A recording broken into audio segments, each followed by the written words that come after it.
Hi, I'm Will Webb, and welcome to indietrix for the May update in 2019. Feels like a long time since I did one of these videos. You may have noticed that as of my review of Endgame, I've also moved locations yet again. And it's not just a fancy new filming setup, it's because I've moved flat.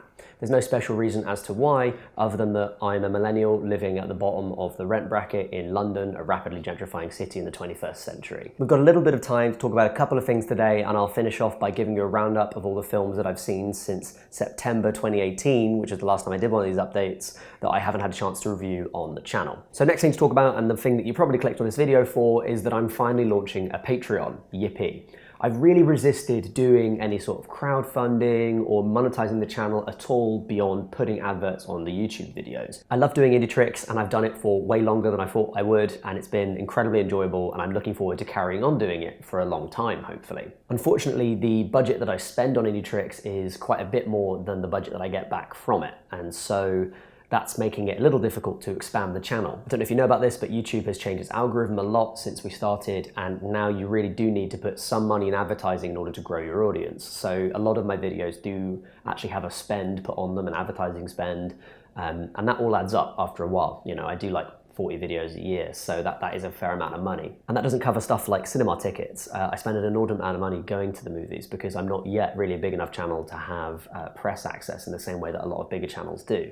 So although I do go to screenings by some distributors, most of the screenings I go to are normal cinema screenings. And that's kind of fun sometimes. It means I can talk more about the audience experience, which I think is a more interesting aspect of a lot of movies, but it does make it kind of financially difficult sometimes. And then there's the DVDs and Blu-rays that I buy for video essays and for reviews of older films, and the additional equipment that I have for indietrix too. This needs a RAM upgrade, unfortunately, and then there's also Blue, the new addition to the indietrix family, who you may have noticed here. I'm now doing Twitch streams, by the way. You can get me at twitch.tv/Fortnite6969. And those video essays are a really good example of how I want to expand indietrix. I really like making that kind of essay content. It's slightly different to the review content that I put out on a regular basis, and it requires a little bit more extra thought, but with a tiny amount of extra equipment and with Blu-rays and stuff like that, it becomes a lot easier to make that content a lot quicker, and that's something that I'm really trying to do more of at the moment. So that's an example of how more money for indietrix expands the offering for the channel. So I've put a link to my Patreon page at the end of this video and also in the description, and I want to talk just a little bit about what you can put in if you want to and what kind of rewards you get out of it. And before we get into that, I just want to be very clear that I have no plans to introduce exclusive content that's just for Patreon subscribers. At most, you'll be talking about early access, and considering the turnaround at which I work, that probably won't be the case even then. Indietrix to me is about increasing access to film criticism, to encouraging people to think critically about the kind of movies that they watch, and I do not want to put a paywall on that. I don't want people to have to spend money in order to access that, but I also want to be frank with you, especially because a couple of people have asked in the comments about how they can support, about the difficulties of running a channel of this size. I like to think that the visuals and the sound quality of indietrix are really good, and they're better than some competitors in my market. But that does require me to invest a certain amount of time and effort, and I just want to be frank with you about what that investment looks like and how much it costs. My Patreon has two tiers. There's a $5 tier and a $10 tier, that's per month. The first tier gets you a thank you message from me, and then you also get access to the private indietrix subreddit. Very fancy. The $10 a month tier also includes all those rewards as well as a credit in the video itself. So that's something where if you want to show off that you support indietrix, then I'll put your name in the end card, basically. And if you want to use that for surreptitious advertising for your YouTube channel, then go straight ahead, that's fine, I've done that. Unless, of course, you're making like far-right memes or you're posting anti-vax content or something like that, in which case, do one. I haven't put in a $1 tier yet, but if you're interested in doing that, then just let me know. Tweet me at willwebfull or post in the comments here, and I'll see about that, see if there's any demand for it. I base this off the people that I support on Patreon or have supported. Over the past, I've supported people like Red Letter Media and Ralph the Movie Maker. I also supported a YouTuber called Rowan Ellis, who's a good friend of mine because her content is amazing. And now I support Captain Disillusion, who is an excellent YouTuber in the skeptical sphere, who I've been watching since like I was at uni about 8 years ago. And then also I support a film newsletter based in London called Radiant Circus that looks at independent cinema programming across London in a really wide-ranging way, and I just really enjoy that. It's a real insight into that sphere. So I've kind of looked at their tiers and built something similar to it, but let me know if you think there should be any changes, and I'm happy to have a think about those. I'm also conscious that some viewers might not have enough income to support the channel, in which case please don't do it. Don't spend your last dollar on me, buy some ramen instead. It's very filling and it keeps for a while. And of course you may have the money but just not want to give me any of it, which is a little bit harder to swallow, but okay, you know, that's your right. I understand that, fair enough. So when I started thinking about setting up a Patreon, I wanted to supply a couple of options for people who didn't want to spend any money on the channel, but wanted to support it in other ways.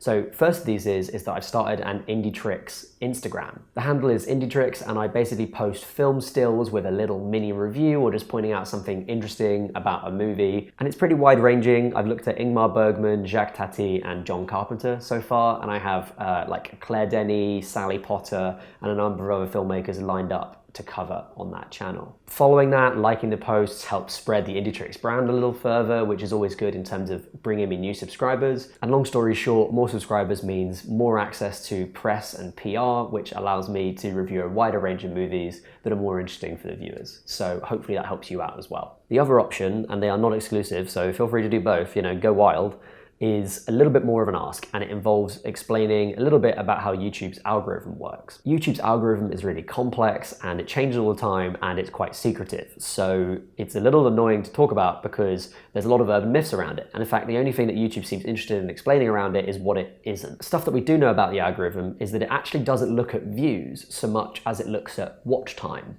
the proportion of watched time on your channel. Because of course, YouTube wants people to spend longer periods of time on its website. It means there's more ads being served, so they're making more money out of that. And so when you see a 21 million view video, but it's only 30 seconds long, that actually doesn't do that much for YouTube. This is why so many channels have 10-minute plus videos, and why you see those music compilations that are an hour plus really heavily promoted on YouTube, because they have such long watch time that the algorithm is sorting them to the top of the recommended pile really quickly. I don't really like making 10-minute videos. I think a lot of movies can be reviewed in 5 minutes, and that makes it a more palatable way of talking about the product and allows people to have their own conversations about it. I certainly myself have very little interest in making listicle videos, which seems to be the major format for those over 10-minute stuff.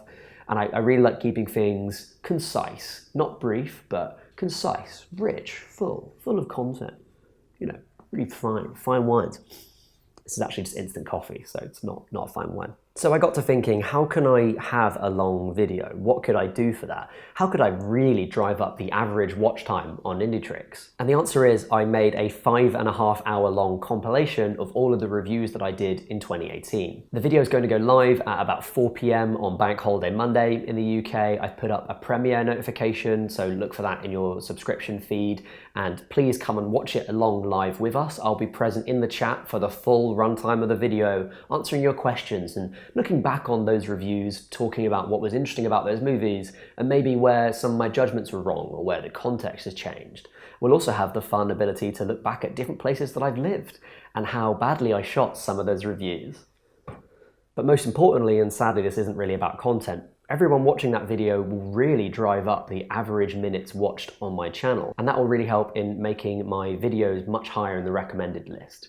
So if you don't have enough cash to give me, if you don't want to give me cash, or if you just think this is really funny, then please watch that 5.5 hour long video. You don't have to watch it. You can just put it on your laptop and then leave the screen running for 5 hours. You could put it on in the background on your phone while it's plugged into charge or something like that. And you could watch it, but like not watch it actively, just leave it running in a background tab on Chrome if you hate the RAM on your computer and want to punish it. And you could just dip in and out over the course of the 5 hours and have a chat with us about the movies that really interest you that I'm talking about over there. So in almost conclusion, indietrix is growing, the offering is expanding, and I'm really excited about what I can do, but I do need some help doing it. So if you want to give to the Patreon, then go right ahead. There is a link in the description here, and there'll be a link at the end of this video and probably every video going forward. You can also help by watching this crazy 5.5 hour long video that I'm premiering on Monday the 27th, and that will also be available to watch after that as well. And you could follow indietrix on Instagram. That one's really easy to do, and you might even like the content that I'm posting on there. That's basically it from me. But last but not least, I want to give you an update on every film that I've watched since September that I haven't reviewed on this channel. It might not actually be an exhaustive list, sometimes I forget to add stuff here, but here we go. And I'm not going to say anything in depth about this at all. Instead, I'm just going to paste in my notes in a comment down below so you can pour through it and we can chat through it in detail in the comments down there. How's that sound? I hope it sounds good because this is pre-recorded, so if you're saying no, I'm not going to respond to it. Limbering up.